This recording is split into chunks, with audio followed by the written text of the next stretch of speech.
Bismillahirrahmanirrahim. Assalamualaikum warahmatullahi wabarakatuh.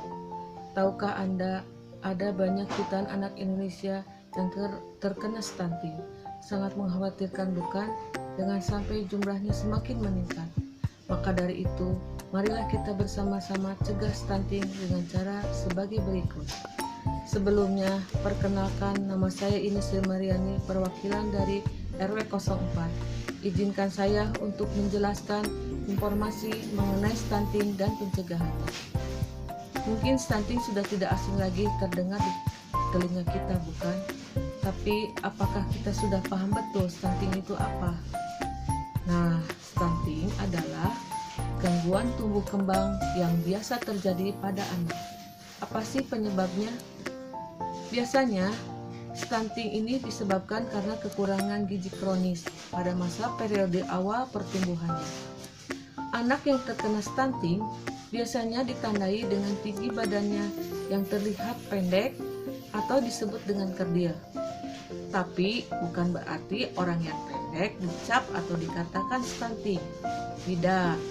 Seseorang dikatakan stunting jika menurut petugas kesehatan pertumbuhannya berada di bawah standar kurva pertumbuhan WHO. Kondisi stunting ini akan sulit ditangani jika anak sudah berusia 2 tahun.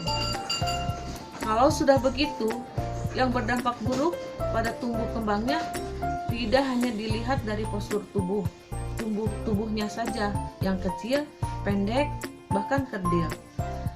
Tapi ia akan mengalami penurunan tingkat kecerdasan, gangguan berbicara, dan ia akan sulit belajar. Sudah begitu, sistem kekebalan tubuhnya lebih rendah dari anak-anak lainnya. Ia akan mengalami atau mudah terkena penyakit, apalagi akibat penyakit infeksi.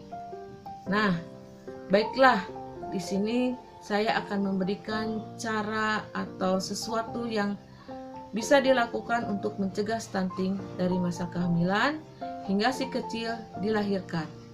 Yang pertama, ibu hamil harus mengkonsumsi makanan yang bergizi dan seimbang, memenuhi kebutuhan cairannya dengan minum air 8 gelas setiap harinya, menghindari asap rokok, dan mengkonsumsi vitamin yang sudah dianjurkan oleh dokter.